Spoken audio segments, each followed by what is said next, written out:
É com imenso prazer que hoje estou aqui na OIT, em Genebra, com 3 pessoas incríveis, que a gente vai ter um bate-papo, um tema muito atual.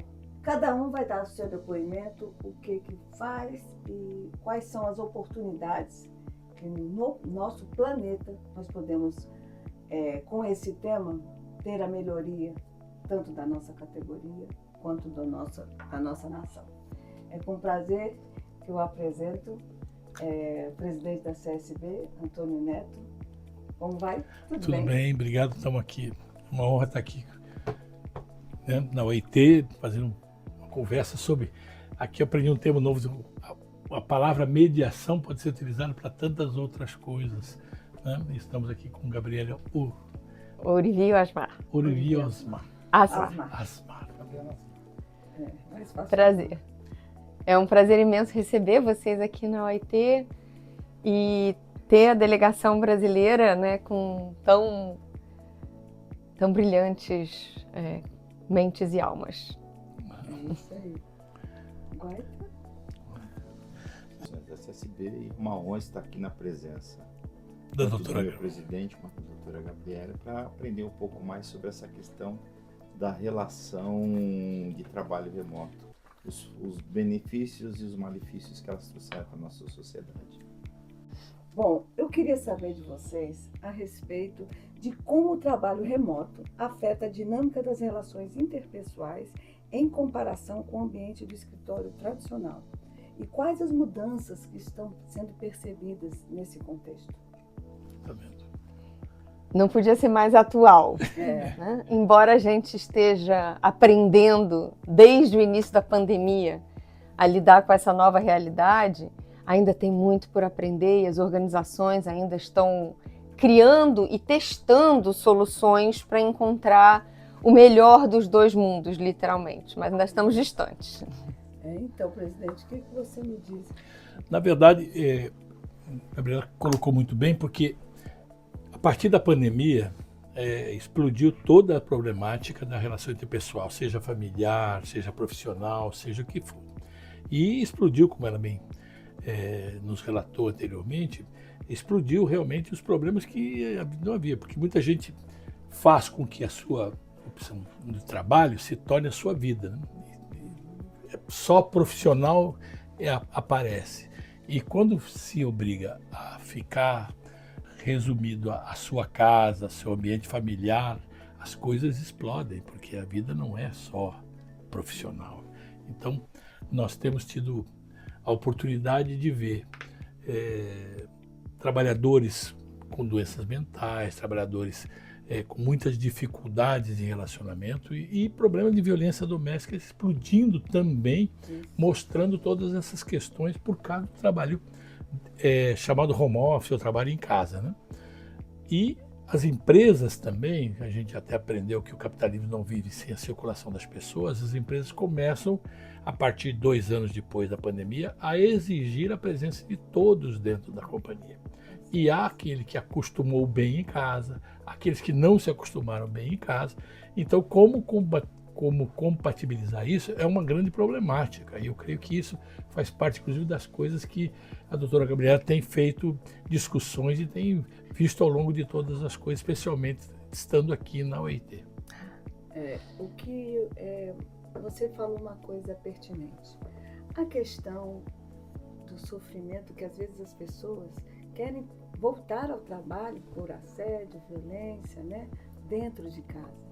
E como é que você, sendo uma mediadora desses assuntos, consegue conduzir? Bom, essa decisão é uma decisão da organização, né? Falando especificamente da OIT e da ONU, são organizações, a meu ver, extremamente generosas, que procuram dar flexibilidade com responsabilidade. Só que são organizações que estão no planeta inteiro. Então, obviamente, que aquilo que pode ser bom em Genebra, talvez não seja bom em Tóquio, ou em Camarões, ou em Lusaka. São realidades muito diferentes, inclusive, falando de plataformas digitais, são internets muito diferentes também, né? Então, as pessoas podem ter acesso ao mesmo direito, né? Então aqui, por exemplo, todos os funcionários têm como referência uma possibilidade de 50% de trabalho remoto, 50% de trabalho presencial. Obviamente, isso precisa ser balizado pela necessidade do trabalho, que cada gestor vai ter que tomar responsabilidade por harmonizar junto à sua equipe. Então, determinadas funções não podem ser feitas remotamente, né? Como é que uma pessoa que trabalha com alimentação num restaurante, né, fazendo a comida, ou um motorista, ou uma pessoa cujo trabalho é essencialmente visitar os beneficiários de um determinado projeto, como essa pessoa vai fazer home office na metade do tempo, né? Talvez consiga na hora de fazer um relatório, na hora de fazer uma pesquisa, na hora de fazer organizações em que tanto faz ela estar sentada no escritório ou ela está sentada na casa dela. Tudo isso pode acontecer, mas isso precisa ser decidido com responsabilidade e equidade no caso a caso, né? Mas a gente não pode comparar todo mundo pelo mesmo parâmetro, né? Pessoas nas mesmas condições precisam ter os mesmos direitos, mas isso não significa que todos terão os mesmos direitos, porque as condições não são as mesmas. Mas, como o presidente estava falando, e eu acho isso muito pertinente, eu digo sempre, né? A gente vem de uma realidade anterior à pandemia, na qual, quando se falava em saúde mental no espaço de trabalho, a gente estava preocupado, nós como gestores de organizações, a gente estava preocupado com a saúde mental e a deterioração dela decorrente do trabalho, né? O que nós vimos a partir da pandemia é que muito mais casos de saúde mental vieram à tona, né? Não é necessariamente que eles não existissem e passassem a existir. Isso aconteceu também, mas a maior parte são questões que estavam debaixo do tapete, né? Então, muitas pessoas se ocupam demais com a vida externa para não olhar para a vida interna. E a pandemia nos obrigou a ficar com nós mesmos, o que muitas vezes é terrível, né? Às vezes é a nossa melhor companhia, mas também pode ser a pior. E com as nossas famílias muito próximas, e vários casos de famílias com questões de violência doméstica, isso invadiu o espaço de trabalho, porque não tinha mais parede, não tinha mais distância. E com isso, muitas vezes, questões, problemas mentais, problemas familiares, que, entre aspas, ficavam em casa e não vinham para o espaço de trabalho, passaram a vir com mais nitidez, né? Eu sempre digo que o ser humano é um, né? Nós somos um onde quer que nós vamos. Então não adianta a gente imaginar que a gente é um em casa e a gente vai ser o outro no trabalho. Nós somos seres completos, né? E carregamos nós mesmos para onde formos. A diferença é que antes a gente tinha uma condição de vestir uma máscara mais densa durante algumas horas do dia e depois tirar para respirar quando chegava em casa. Quando a gente está trabalhando de casa e muitas vezes não saindo de casa o dia inteiro, não dá para ficar com essa máscara o tempo todo, né? Então, isso também vem à tona.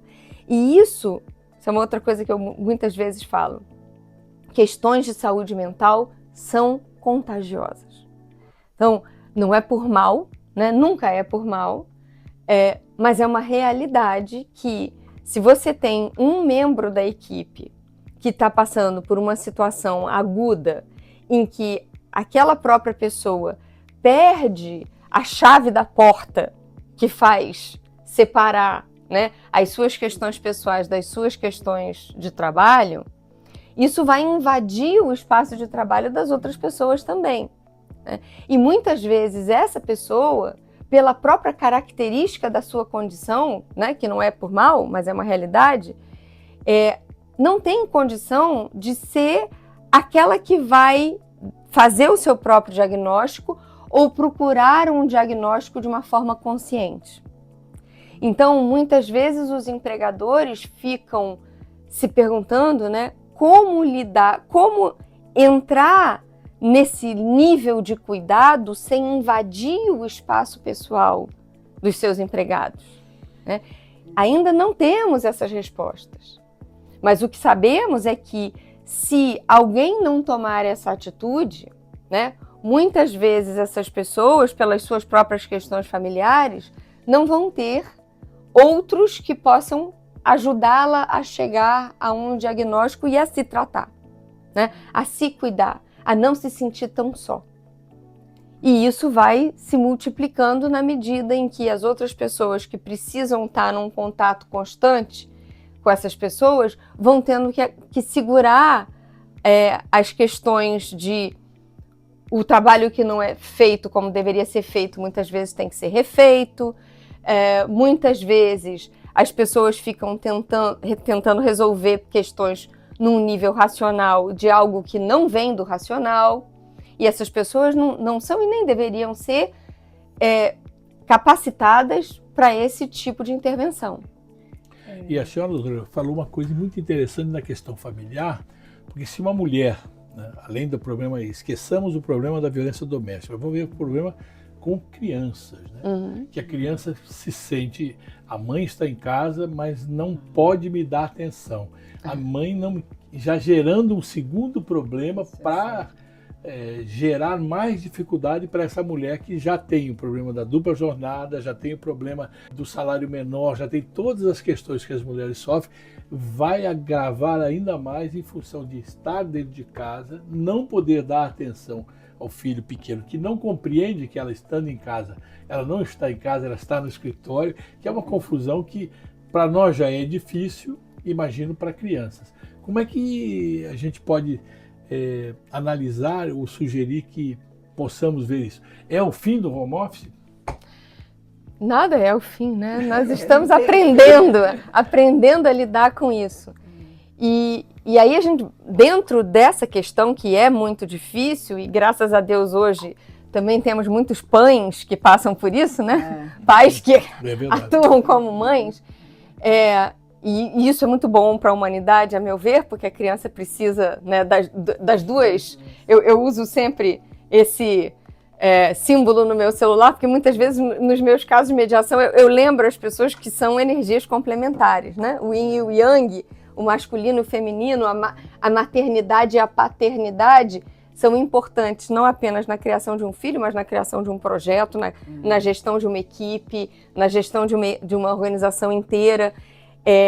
No sentido dessas forças em que a energia yin é aquela que cuida, que nutre, que protege, enquanto, né, o produto ainda está dependente, né?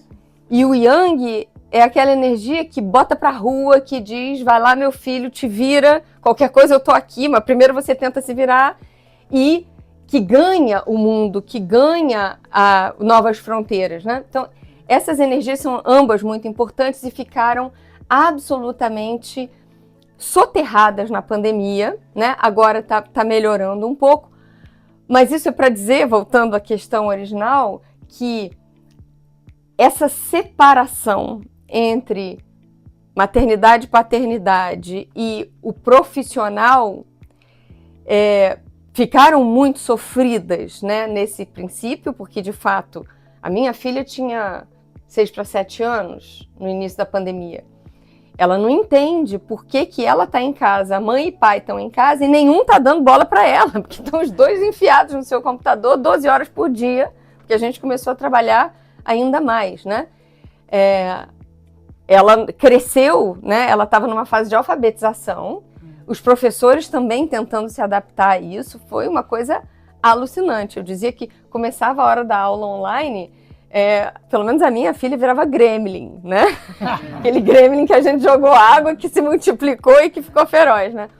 Porque ela não conseguia entender como interagir, né? Depois, aos poucos, as coisas foram se adaptando e se organizando e deu tudo certo, graças a Deus. Mas, por outro lado, as pessoas também, agora o lado positivo, né? As pessoas também começaram a se ver como seres humanos, a entender que a gente precisa realmente desse equilíbrio trabalho-família ou trabalho-vida pessoal, né? Não é só para quem tem filho, né? As outras pessoas também têm direito a usar o seu tempo para fazer algo que seja do seu próprio gosto e que a empresa não tem nada a ver com isso, né? Nem tem que saber. Agora, a questão é como encontrar uma fronteira que ao mesmo tempo seja flexível e seja respeitosa e boa para todo mundo. Né? Esse aí que é o ponto, presidente. Eu gostaria que, para a gente finalizar a nossa entrevista hoje, gostaria que você falasse, como a Gabriela falou, como é que vai ficar esse mundo trabalho, empregador, todo nessa relação entre o nosso tema sobre plataforma. O primeiro é a gente pensar que precisa ter equilíbrio. Né? Quando ela fala do yin e yang, a gente tem que lembrar que isso é o equilíbrio. Se não tiver equilíbrio, não adianta nada. Não é nem tanto empresa, nem tanto trabalhador. Você precisa compatibilizar. Ambos são interdependentes. Eu creio, eu tenho trabalhado muito para isso, de fazer a relação capital-trabalho cada vez mais complementares, ou seja, a empresa, para ter o seu lucro, ela precisa do trabalhador. E o trabalhador, para sobreviver, precisa da empresa. Mas não precisa ser sem ser trabalho decente, sem ser exploratórios, sem violência, sem discriminação. Tem que ter todos os princípios, que nós estamos na casa que constrói um conjunto de princípios e convenções para que as empresas e o mundo do trabalho entendam. Nós estamos discutindo aqui uma convenção internacional sobre direitos dos trabalhadores em plataforma. Eu faço parte da comissão. O que nós estamos vendo nisso?